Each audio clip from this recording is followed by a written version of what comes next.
Buen día nuevamente con todos. Eh,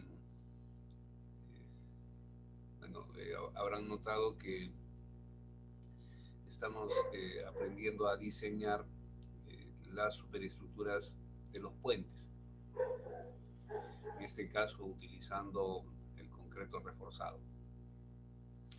Y bueno, ya hemos cubierto gran parte sobre el diseño de los puentes tipo los Amasís.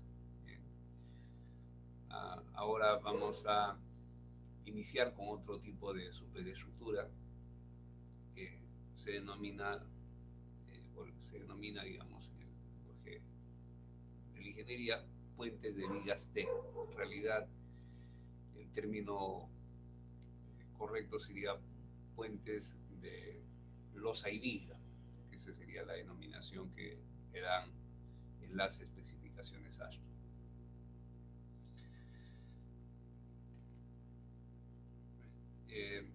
A ver, al terminar esta unidad que corresponde al diseño de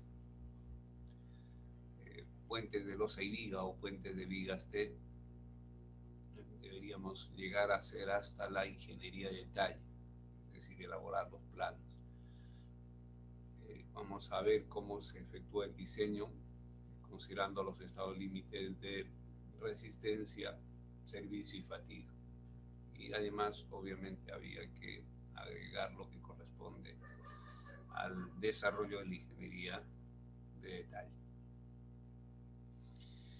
En la foto digamos, se aprecia un puente de vigas T. Notarán que a partir de esta línea hacia arriba está la superestructura y a partir de esta línea hacia abajo está la subestructura. Con respecto a la subestructura, para un poco cerrar esa partecita, notarán que en este caso está conformada por una serie de pilares que tienen la forma de una T, pilar tipo T o cabeza de martillo también se le denomina. Y bueno, otra cosa más que se puede apreciar es que el puente tiene cierta curvatura en planta, ¿no? Pero esa curvatura, miren, se logra a través de varios tramos rectos.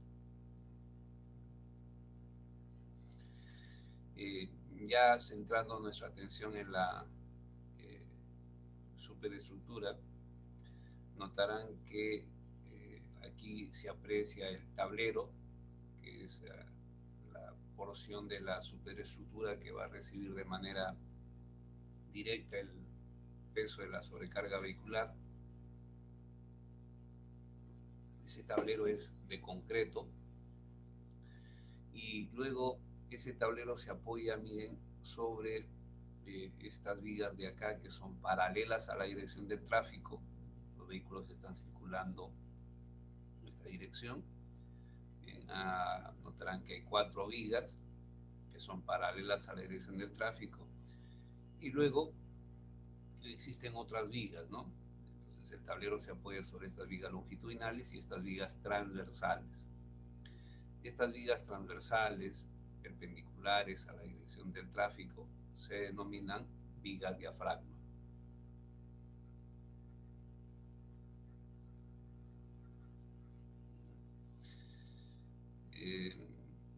Bien, por lo general, o no es por lo general, sino que en las especificaciones se indica que debe colocarse vigas diafragma siempre en los apoyos. Entonces, en este extremo y en el extremo de acá debe haber viga diafragma. Y ya queda, digamos, a criterio del proyectista colocar vigas diafragmas entre los apoyos. Por ejemplo, acá existen 2 vigas diafragmas dispuestas entre los apoyos. Notarán que estas vigas diafragmas tienen un peralte menor que las vigas longitudinales, ¿no? Es mucho menor, mucho menor.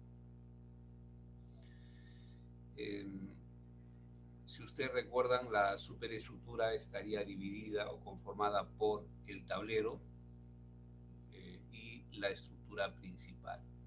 Aquí la estructura principal, si ustedes recuerdan, viene a ser aquel elemento de la superestructura que recolecta el peso del tablero y luego lo traslada hacia los apoyos. Entonces aquí la estructura principal vienen a ser las vigas longitudinales. Estas vigas son las estructuras principales.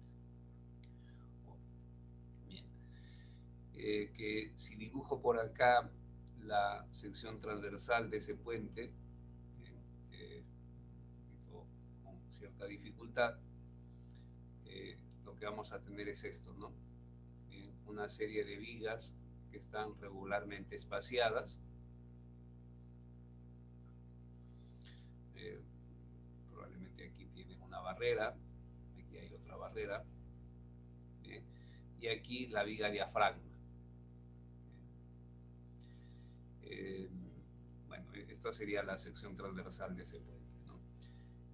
Notarán que si la sección transversal se divide en secciones típicas, cada sección típica va a tener la forma de una T. Por eso es que se denomina puentes de vigas T, de la sección típica.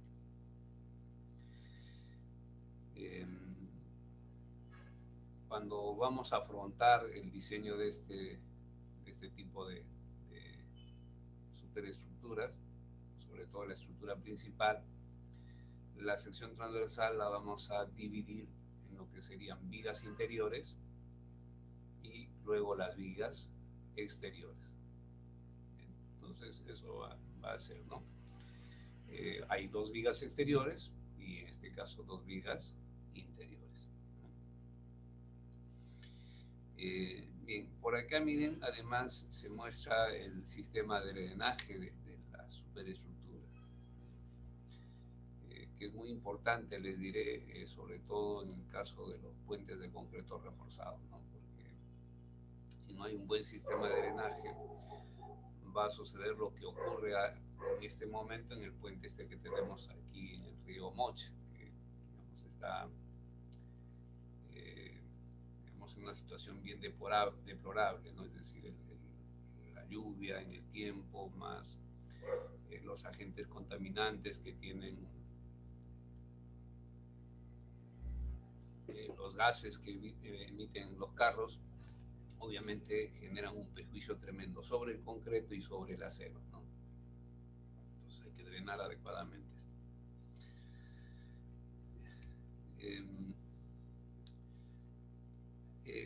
Los puentes de vigas T se pueden usar para cubrir tramos simples o tramos continuos. Por ejemplo, acá ustedes tienen un puente de vigas T de 3 tramos, con tramos compensados. Recuerdan el término, la longitud de los tramos centrales mayores que la longitud de los tramos exteriores. Los estribos, los pilares. Miren, aquí tienen un estribo que se llama un estribo integral. Este es un estribo muy eficiente, ¿no? Y que ojalá pues nos dé el tiempo para ver al menos algo cerca de esos estribos, ¿no? Tiene una eficiencia tremenda desde el punto de vista estructural. La planta del puente, bien, como notarán, esta es una línea de apoyos, el eje de los estribos en ambos lados y el eje de los pilares. El eje del puente, que es esta línea central, y la longitud de los tramos acotadas obviamente en la intersección de los ejes entre el eje del puente y los ejes correspondientes a las líneas de apoyo. Tiene un ángulo de viaje de 30 grados, que sería el máximo recomendable. Además, miren, por acá se ve parte del estribo. Aquí wing wall es el muro alero. Luego tienen por acá la losa de aproximación. y bueno, ¿no? El ancho libre de la calzada es de 44 pies según este dibujo. En la sección transversal notarán que en este caso estaría conformada por 1, 2, 3, 4, 5, 6 vigas, el tablero o losa. Y bueno, aquí se han omitido las vigas diafragmas, ¿no? Recuerden que las vigas diafragmas es una exigencia colocar aquí a ejes de apoyo. Aquí tiene que ir de todas maneras la viga diafragma, acá también y acá también, ¿no? Es una, digamos, cuestión que hay que cumplir con ella, ¿no? Y la viga diafragma, no se olviden, tiene un peralte menor que la viga longitudinal o principal. La viga diafragma dispuesta en los apoyos tiene una finalidad de mejorar el reparto del peso de la superestructura, ¿no? Entonces, al colocar la viga diafragma acá, todo el peso de la superestructura que llega a este apoyo se va a distribuir uniformemente a lo largo del estribo o del pilar, como corresponda, ¿no? Bueno, notarán que otra cosa aquí puedo mencionar, miren, el tablero o la losa tiene una proyección más allá de la viga exterior, ¿no? Esta es la viga exterior, aquí la viga exterior, y se proyecta un poquito más allá de la viga exterior. Esta proyección, digamos, se llama el voladizo del tablero, voladizo del tablero. Luego, si hablamos sobre lo que falta por acá, la superficie rodadura, aquí tienen una barrera, puede existir una vereda con sus barandas respectivas y bueno, otras cosas más que probablemente sean necesarias en este caso, ¿no? Bien, entonces los nervios o las vigas están regularmente espaciadas, es decir, la separación centro a centro de estas vigas es uniforme.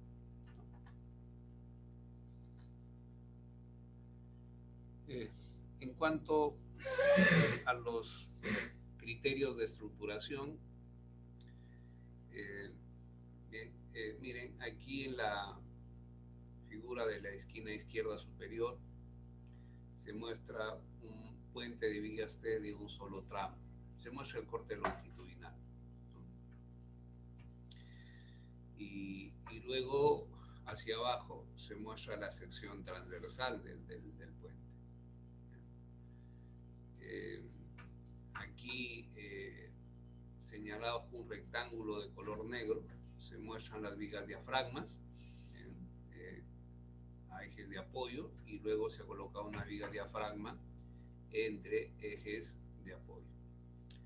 La longitud de cálculo, la distancia entre ejes de apoyos. Bien, ahora, miren, aquí las dos líneas superiores, la de acá y la de acá, son esas dos líneas que son paralelas, representan el espesor o la separación de ellas representa el espesor del tablero o la losa, es decir, todo esto de acá vendría a ser el tablero. Bien. O la losa que le llamamos también, ¿no? Y luego hacia abajo, esta línea de acá muestra el fondo de la viga principal, de la viga longitudinal, de la que es, digamos, paralela a la dirección del tráfico, ¿no? Las vigas diafragmas se recomienda que tengan un espaciamiento que sea menor o igual que 50 veces BB doble. BB doble es un término muy usado en el diseño en concreto reforzado cuando se tratan de vigas en forma de T, ¿no? Es el ancho del nervio, ¿no? o el espesor del alma.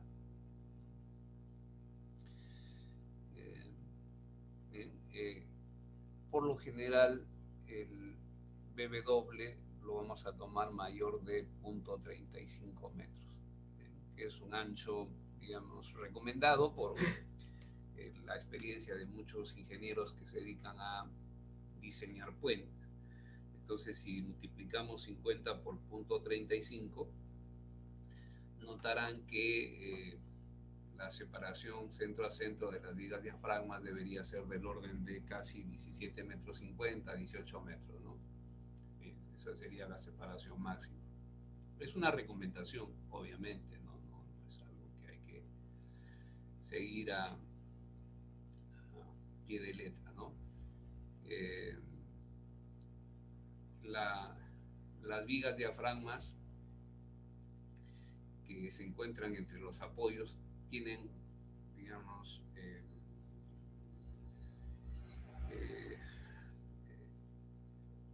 importancia con respecto a la rigidez transversal de la superestructura.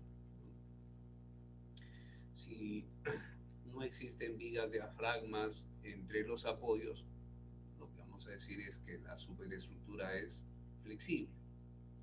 Me estoy refiriendo a la rigidez torsional, ¿no?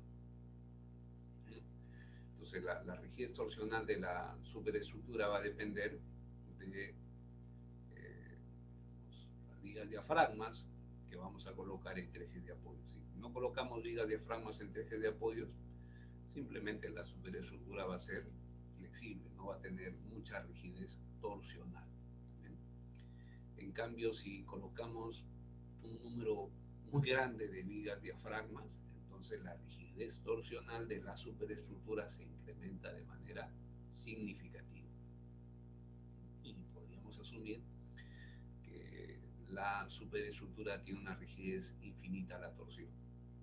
Supongo que cuando hablo de la rigidez torsional y cuando digo rigidez infinita a la torsión, estoy pensando que ustedes asumen que cuando, por ejemplo, existe aquí una carga asimétrica, esta sección lo que va a hacer es, va a hundirse primero y luego va a girar, ¿no? Pero va a girar como si fuese un sólido rígido, ¿no? Va a quedarse, bueno, aquí tal vez el dibujo es lo más tonto que he hecho, pero es lo que sucede, ¿no? La sección se hunde y luego gira como sólido rígido. Es decir, el hundimiento entre este extremo del puente y el otro extremo de la sección transversal guardan una relación lineal. El detalle está en que no sabemos qué número de vigas diafragmas llevan a esa condición, ¿sí? Entonces, tal vez alguno de ustedes se anime a través de un trabajo de tesis, decir, oye, mira, bajo estas condiciones se necesitan, no sé, pues 5 vigas diafragmas entre apoyos para considerar que la superestructura tiene una rigidez infinita a la torsión, ¿no? Una cosa que falta por definir.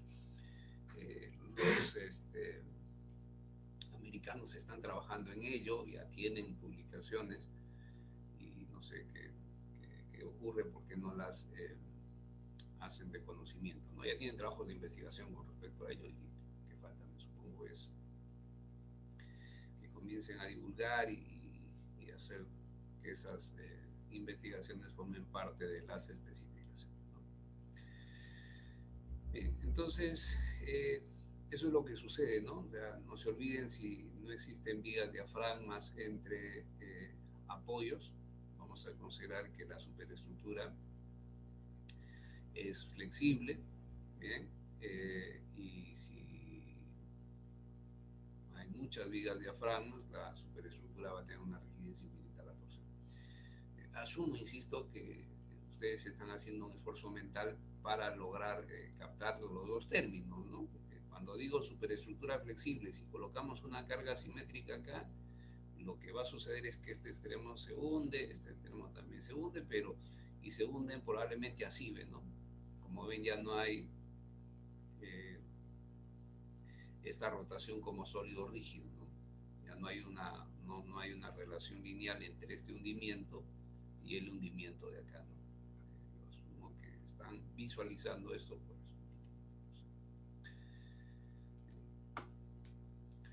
Bien, miren, la viga diafragma va a tener un ancho que, bueno, le he denominado BVD, ¿no?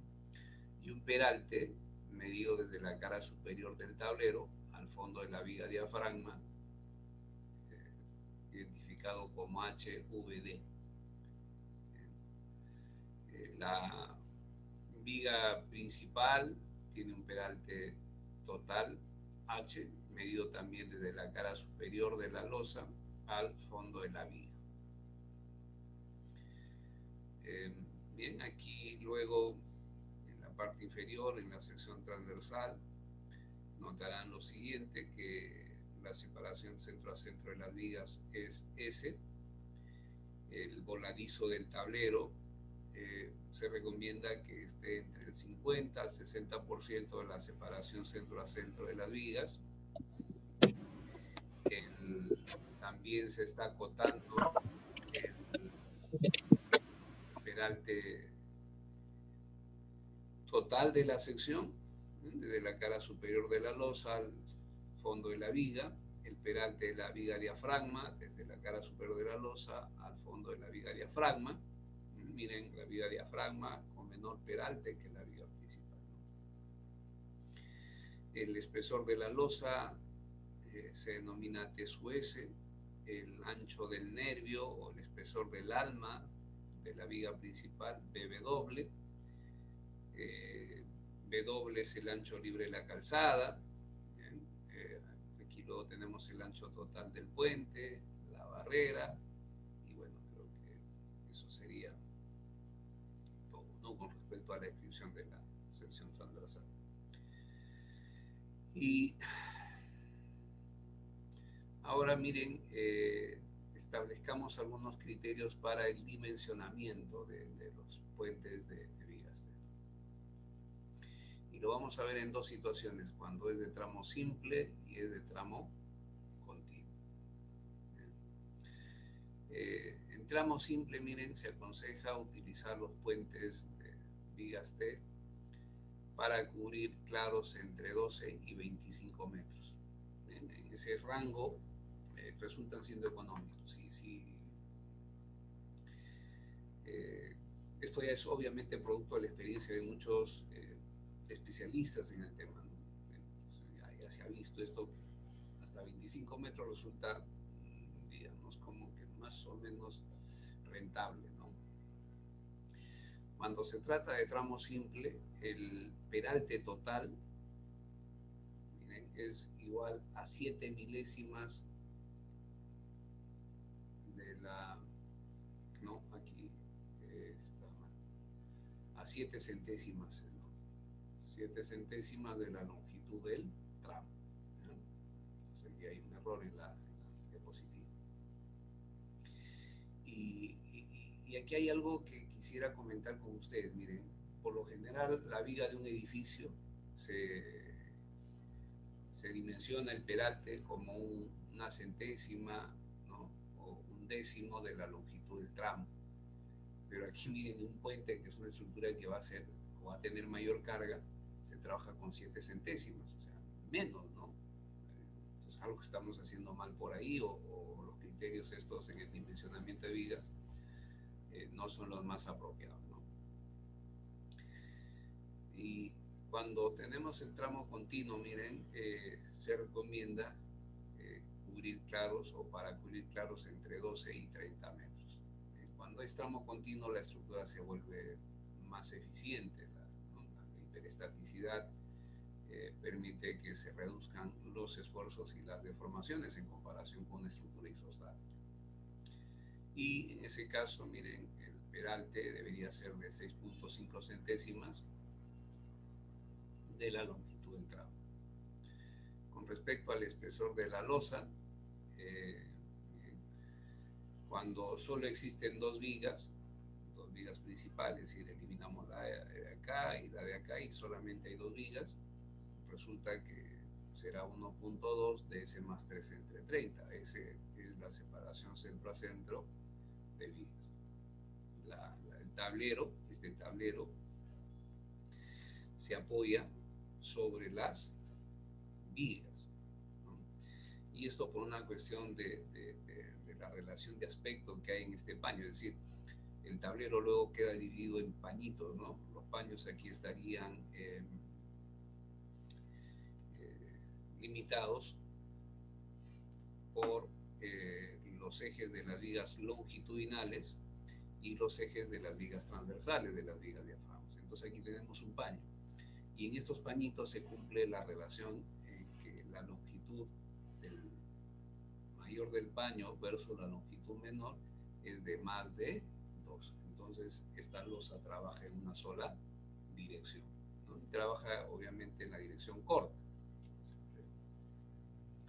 Entonces el tablero, la losa, se apoya sobre las vigas longitudinales por la razón que acabo de mencionar. Bien, y cuando se trata de 3 o más vigas, bueno, sería S más 3 entre 30 y siempre mayor o igual que 17 centímetros y medio. Cuando se hace el dimensionamiento, la estructuración de los puentes tipo losa, lo que se trata es siempre de utilizar el menor espesor de losa. O sea, tratar de usar siempre el espesor mínimo. Entonces notarán que si vamos a utilizar el espesor mínimo, sería cuestión aquí de despejar ese y ver cuánto sale, ¿no? En ambas condiciones. Y bien, eso más o menos da una separación entre 2,10 y 2,70 metros, que sería, digamos, el espaciamiento recomendado para las vigas. Si quieren ponerle más, está bien, pues ya es una cuestión de criterio, que luego seguramente poco a poco van a ir madurando y van a llegar a la conclusión que estoy mencionando acá.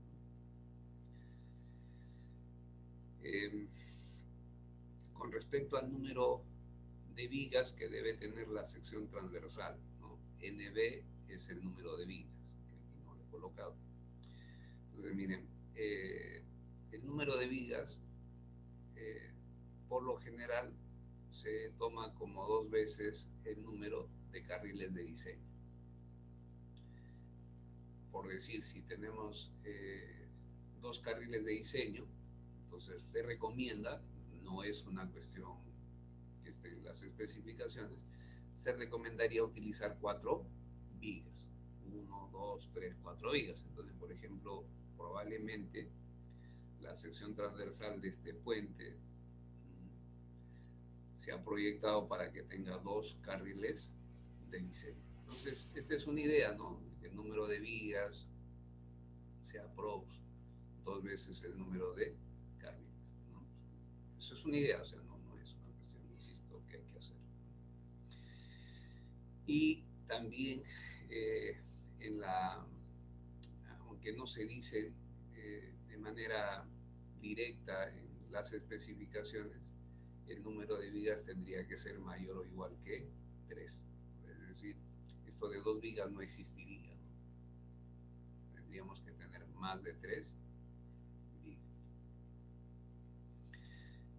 Insisto, esta es una, digamos, condición que sí está indicada en las especificaciones, pero, digamos, el llegar a esta conclusión requiere de cierto análisis también de las especificaciones. Y la razón de tener 3 vigas es básicamente para lograr una estructura que tenga una redundancia apropiada. Que si hay 2 vigas y por mala suerte una viga colapsa, eso significa el colapso de todo el puente. Que si hay 3 vigas y por mala suerte una de ellas falla, bueno, no se va a presentar el colapso del puente. Ese es el razonamiento que probablemente han utilizado en definir esta condición. Bien, miren, con respecto al ancho o al espesor del nervio,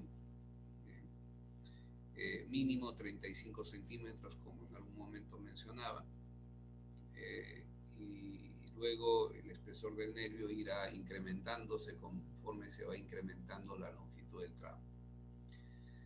Para el caso de tramos simples o continuos, si bien tenemos una longitud de 12 metros, el ancho mínimo del nervio sería de 35 centímetros.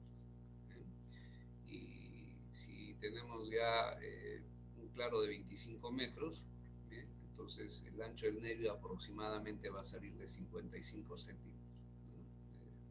Eso se recomendaría para un puente en tramo simple de 25 metros o para un puente de tramo continuo con una longitud entre apoyo de 30 metros.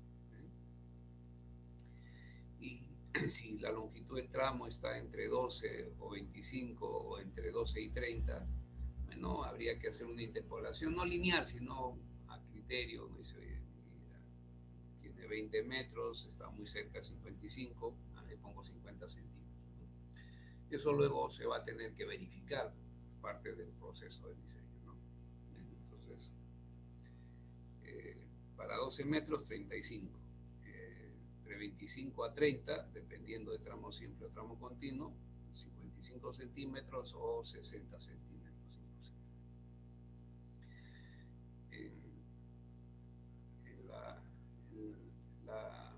Hay un documento emitido por la PCA que trata sobre el diseño de puentes de concreto y ellos recomiendan que el ancho del nervio quede como 0.0157 la raíz cuadrada de S por L. S ya se conoce, la separación centro a centro de los nervios, y L sería la longitud del tramo mayor. Esta es una ecuación que también se puede implementar a efectos de definir el ancho del nervio. En cuanto al peralte de la viga diafragma, HVD, notarán que es 3/4 del peralte total de la viga principal y se recomienda que el ancho de la viga diafragma sea de 25 centímetros. Que si pueden proyectarlo de 20 centímetros, mejor, ¿no? El problema es que 20 centímetros por la naturaleza de la construcción en el concreto reforzado queda muy angostito, ¿no? Y como el peralte es significativo, luego hay un montón de problemas en el momento de hacer la compactación del concreto. Pues por eso que a veces se sugiere que sea de 25, pero si quieren le ponen 20 y no estaría mal. Bien,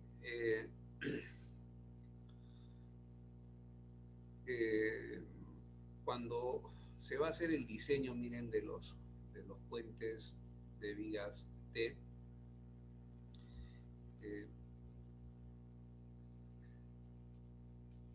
lo que vamos a hacer es primero calcular las solicitaciones de diseño, ¿no? Para cada uno de los estados límites que hemos indicado al inicio. Y bueno, se puede, para determinar las solicitaciones de diseño, se puede elaborar un modelo estructural tridimensional, ¿no? en diferentes niveles de complejidad. Por ejemplo, un nivel de complejidad sería que la superestructura está desligada de la subestructura y que la deformación de uno no influye sobre la deformación del otro, ¿no? O se puede hacer un modelo tridimensional en el que se considere la interacción entre la superestructura y la subestructura. O se puede complicar más el modelo aún, un modelo tridimensional en el que consideremos la interacción entre la superestructura, la subestructura y la cimentación, ¿no? Y si quieren más, agrego a lo anterior la interacción que va a existir entre la superestructura y la subestructura a nivel de los dispositivos de apoyo. Entonces, nos podemos complicar la vida como querramos, ¿no? O aplicamos la ingeniería. Recuerden que en nuestro caso la ingeniería civil, con respecto a las otras ingenierías, es la que tiene la menor precisión en los cálculos, ¿no? Los ingenieros civiles somos gente que, digamos, lo complejo ¿no? Lo llevamos a condiciones simples que nos permitan obtener diseños que sean seguros, ¿no? ¿Sí? Eh, el- lo que voy a hablar acá ahora es en función de pensar de que la superestructura y la subestructura están desligadas, ¿no? Es decir, que por acá tenemos dispositivos de apoyo. No es una construcción monolítica, es una construcción sobrepuesta. Bien. Si es así, voy a considerar que digamos, la subestructura es muy rígida, ¿no? Sí, muy rígida en comparación con la superestructura. Esto es que la deformación de la subestructura no va a influir sobre la deformación de la superestructura, ¿cierto? Separados. Y luego lo que podemos hacer es dividir la sección transversal del puente o de la superestructura en secciones típicas. Vamos a tener, como he mencionado al inicio, que considerar dos secciones típicas. La sección típica interior y la sección típica exterior. La viga interior y la viga exterior. Eso es lo que hay que realizar.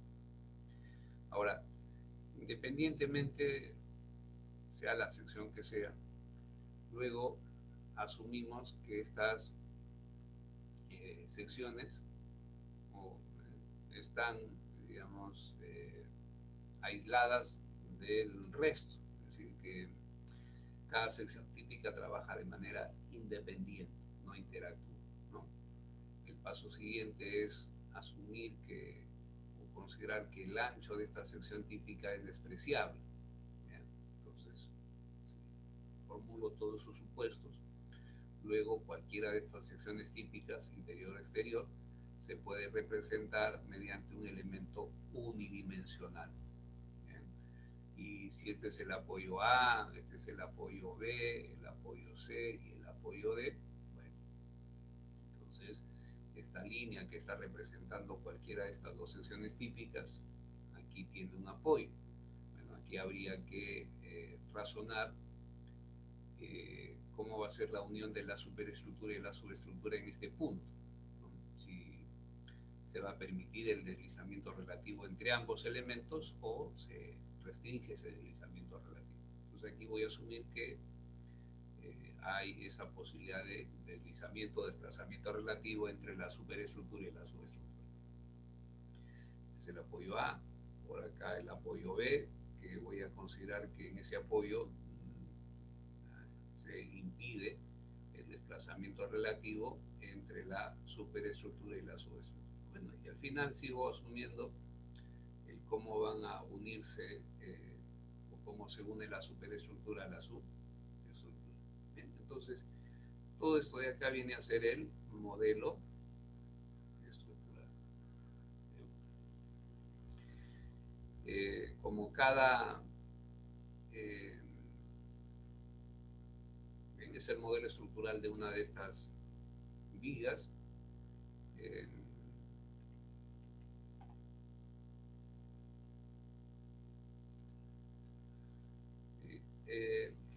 caramba, se me pasó acá. La,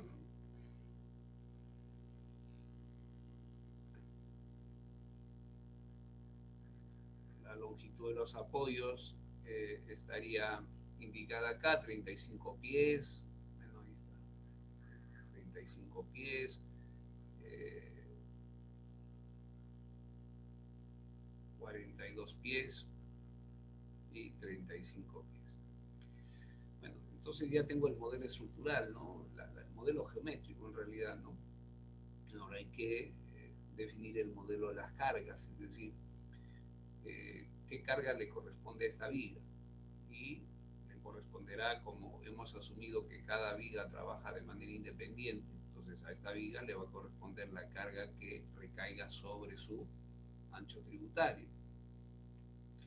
Y como la sección transversal de la viga y todo lo que recae encima de él se mantiene constante a todo lo largo del puente, entonces el peso de la viga y todo lo que esté encima de la viga se puede representar como una carga uniformemente distribuida, ¿no? Entonces Esto sería la carga permanente.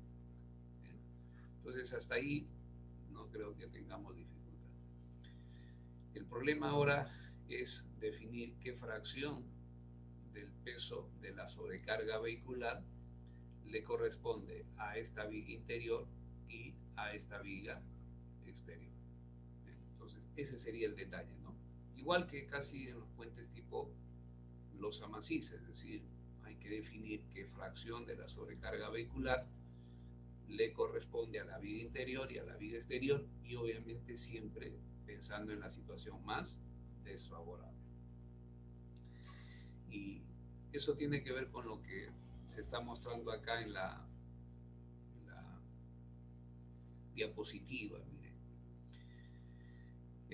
¿No? El tema es distribución de la sobrecarga vehicular, es decir, cómo se va a ir repartiendo la sobrecarga vehicular entre las diferentes vías. Miren,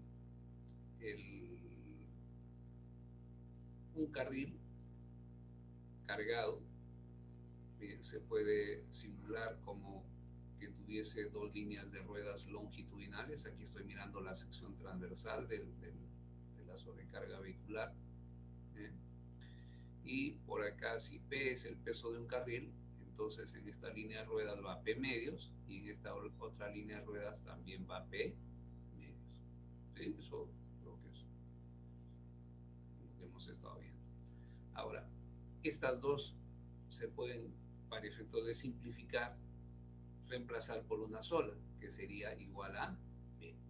¿Y dónde estaría aplicada esta fuerza P? Obviamente a la mitad de la separación de los ejes longitudinales. Aquí es 1,80 m, ¿se acuerdan? A 90 centímetros de cada uno de los ejes longitudinales. Entonces P sería el peso de un carril. Bueno, ahora la sección transversal del puente tiene 4 vigas, como la de acá, 4 vigas, y lo que se quiere es determinar qué porción del peso de un carril le corresponde a la viga, vamos a darle nombres, A, B, C, D, a la viga C. ¿Bien? Y obviamente en la situación más desfavorable. Es decir, hay que ubicar, acuérdense que la sobrecarga vehicular, su ubicación va a ir variando tanto en la dirección longitudinal como en la dirección transversal. Entonces, el problema ahora es que ubicar transversalmente la sobrecarga vehicular de modo tal de generar el máximo efecto sobre la viga C. Y el autor de esta figura, ¿no?, ha planteado 3 situaciones, ¿no?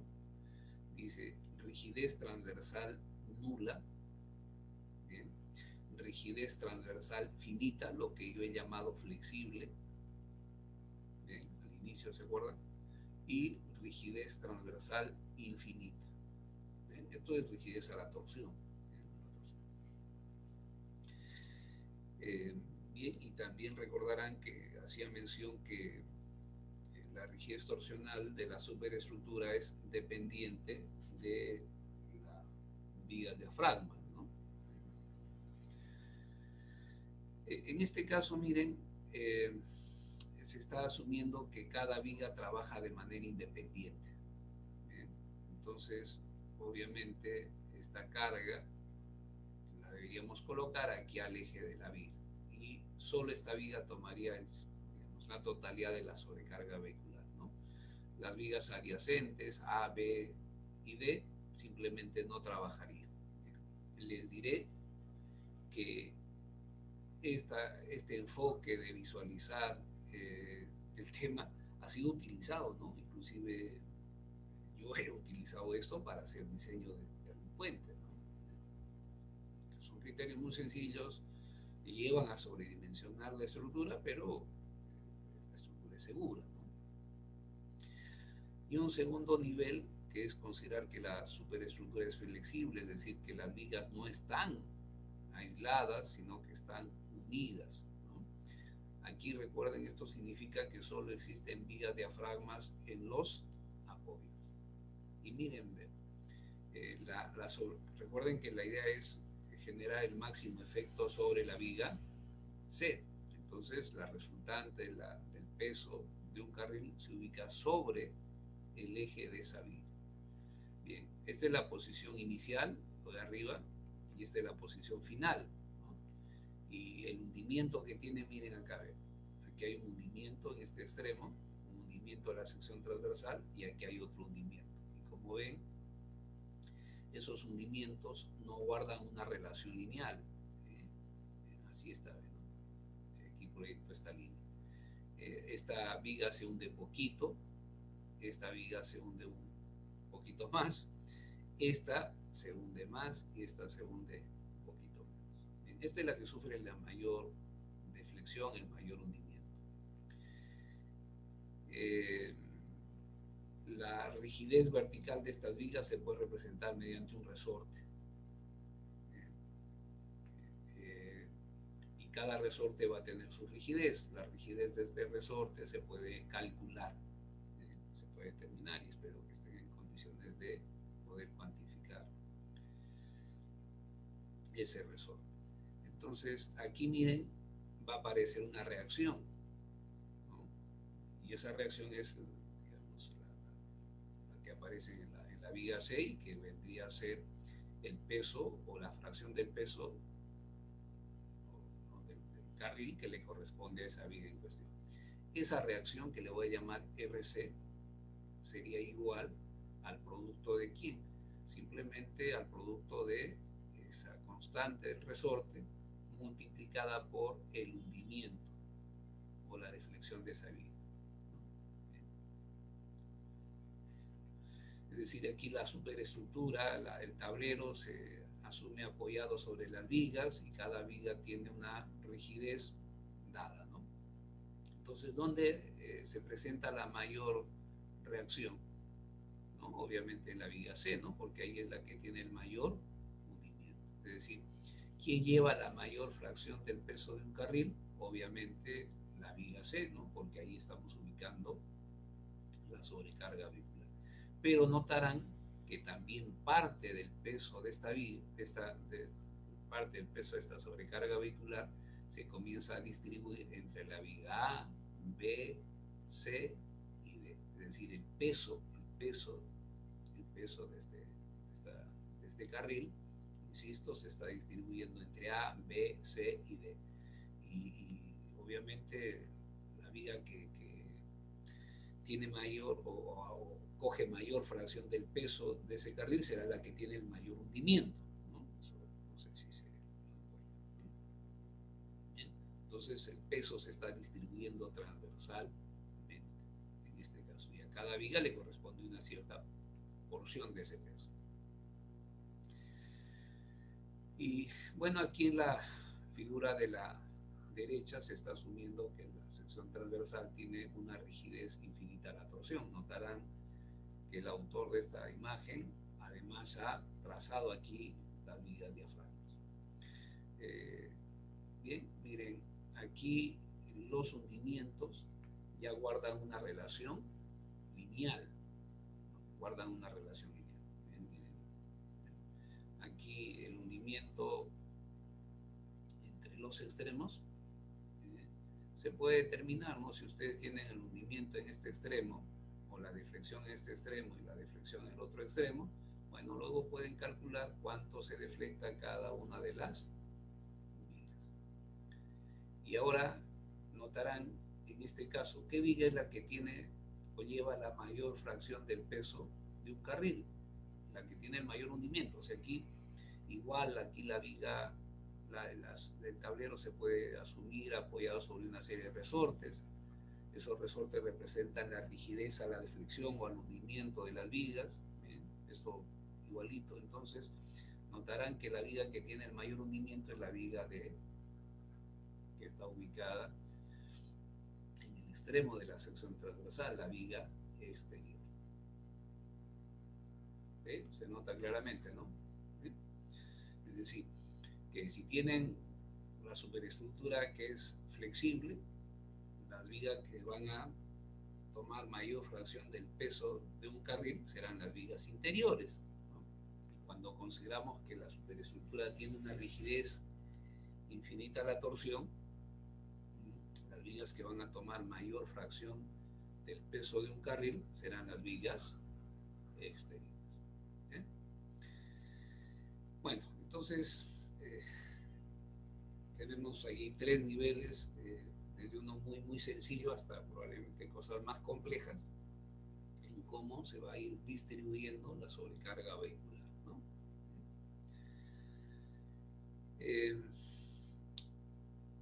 Para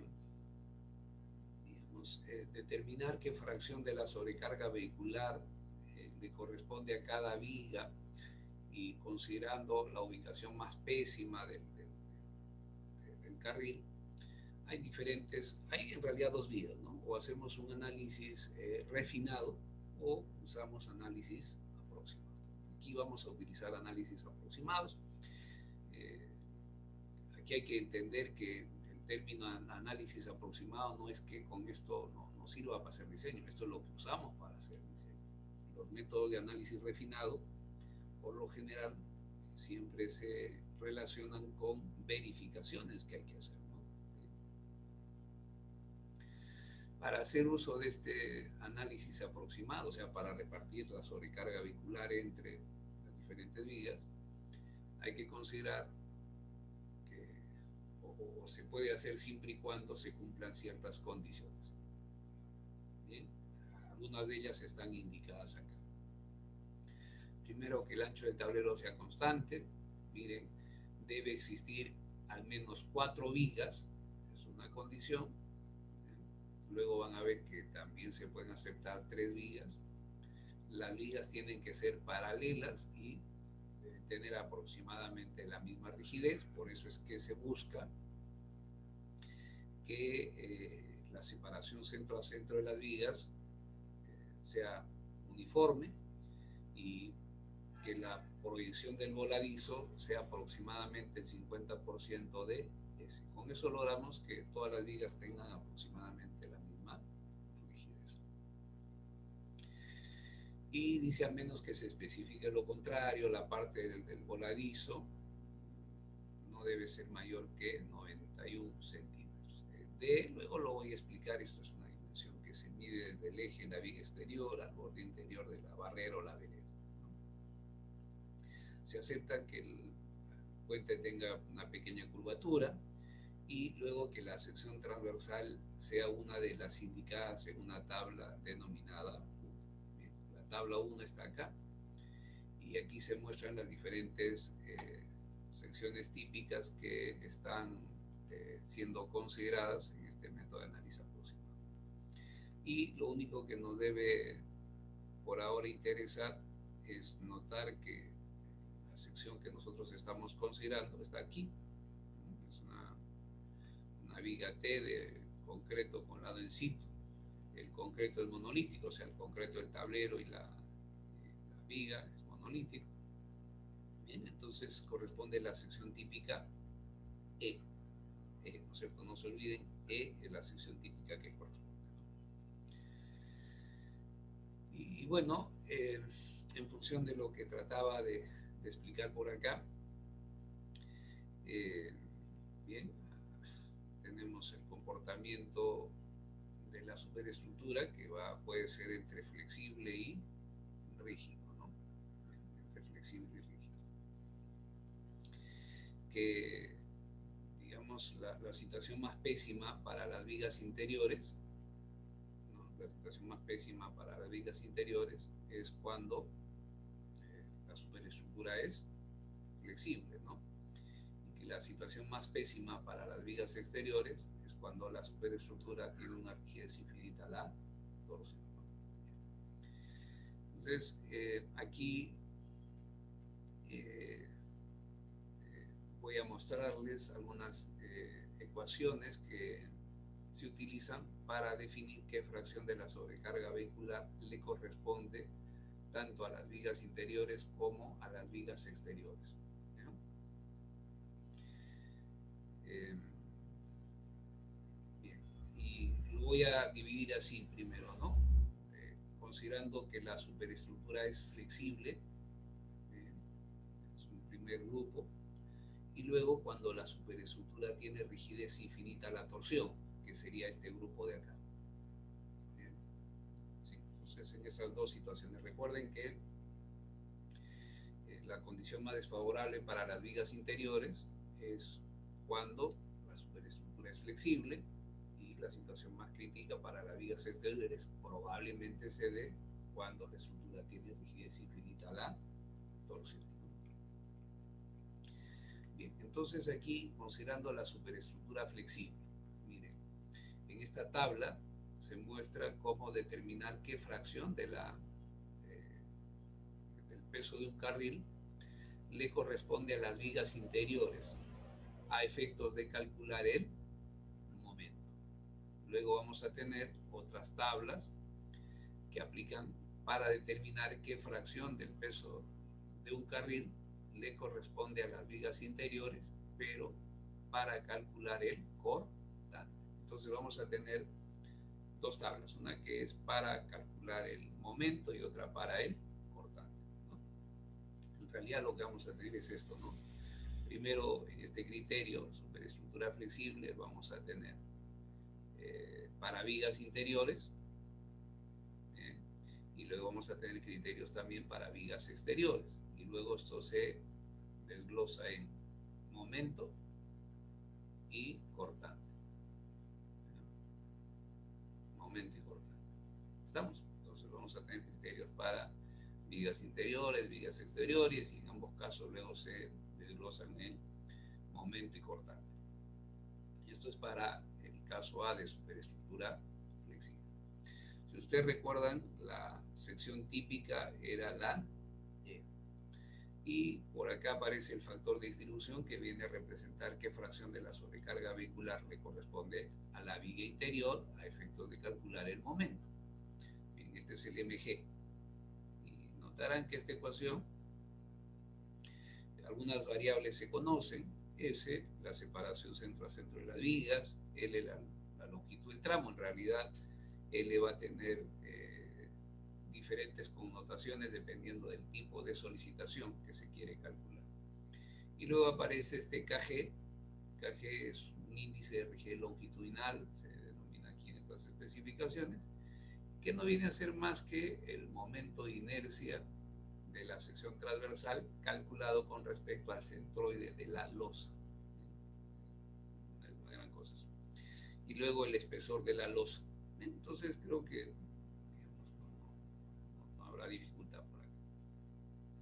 Lo que siempre hay que buscar es, acuérdense que hay ciertas condiciones que debe cumplir la superestructura, que están indicadas acá, y a esas habría que agregarles lo referido a este rango de aplicabilidad. Como ven, para aplicar estas ecuaciones se deben cumplir estas condiciones, que es entre 1,10 m y 4,90 m, que el espesor de la losa esté entre 11 centímetros y 30 centímetros, que la longitud del tramo esté entre 6 y 73 metros, que existan al menos 4 vigas, y que este índice de rigidez longitudinal esté entre 4 por 10 a la 9 milímetros a la cuarta o 3 por 10 a la 12 milímetros a la cuarta. ¿Y qué pasa si hay 3 vigas? Bueno, si hay 3 vigas, luego por acá dice use el valor obtenido en las ecuaciones anteriores con NB igual a 3, o la ley de momentos, cualquiera que sea lo que resulte siendo menor. Luego hablaremos de la ley de momentos también. Y miren, aquí tenemos para vigas longitudinales exteriores, ¿no? Acuérdense que este todavía es el criterio de flexible.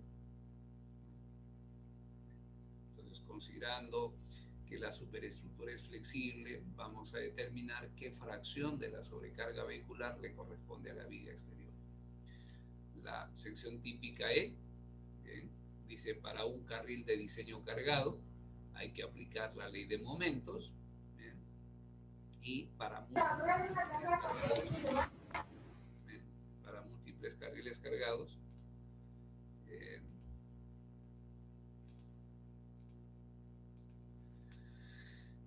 lo que se hace es multiplicar el factor de distribución de la viga interior por un factor denominado E, y ese factor E queda en términos de 0.77 más de E entre 2800, ¿no? E es la distancia que existe entre el eje de la viga exterior al borde interior de la vereda o la barrera. Y luego hay que fijarnos en este rango de aplicabilidad. Estas ecuaciones se pueden aplicar siempre y cuando DE esté entre estos límites, ¿no? ¿Y qué pasa si tenemos 3 vigas? Bueno, ahí está. Y igual, miren, aquí tenemos para definir cuál es el factor de distribución para calcular el cortante en vigas interiores y el cortante en vigas exteriores. Bien, todos estos de acá son criterios que se establecen considerando que la superestructura es flexible, ¿no? Y miren que se ha hecho el cálculo o hay ecuaciones tanto para las vigas interiores como las vigas exteriores. Y luego el otro criterio es aplicable solamente para vigas exteriores, miren, vigas exteriores. ¿Sí? Esto es asumir que la sección transversal o la superestructura tiene rigidez infinita a la torsión. Entonces, ¿qué fracción del peso de un carril le corresponde a la viga exterior? Tanto para calcular el momento como el cortante. Entonces, eso se calcula con esta ecuación, ¿no? Que en realidad es calcular la reacción en la viga exterior, asumiendo que la superestructura tiene rigidez infinita a la torsión. Y aquí sí hay términos que probablemente todavía no hemos visto, pero NL es el número de carriles de diseño, NB es el número de vigas, la distancia que existe desde el centroide de las vigas al eje de la viga exterior, X representa la distancia que existe desde el centroide de las vigas a cada una de las vigas, luego sumamos esas distancias al cuadrado y tenemos esta expresión de acá, ¿no? Y luego hay que hacer esta sumatoria en la que E representa la excentricidad, es decir, la distancia que existe desde el centroide de las vigas al eje del carril que se está considerando. Estas excentricidades hay que sumarlas según el número de carriles que se está considerando. Recuerden que esto aplica tanto para definir el cortante como el momento en las vigas exteriores, para definir qué fracción de la sobrecarga vehicular le corresponde a la viga exterior a efectos de calcular el cortante y el momento. Es decir, si por acá ustedes recuerdan, miren, considerando la superestructura flexible, vamos a encontrar qué fracción de la sobrecarga vehicular le corresponde a la viga exterior. Y considerando la superestructura con rigidez infinita a la torsión, también vamos a encontrar qué fracción de la sobrecarga vehicular le corresponde a la viga exterior. Entonces, de esas dos situaciones, habrá que seleccionar lo que resulte siendo más exigente. Bien, entonces, eso sería, digamos, de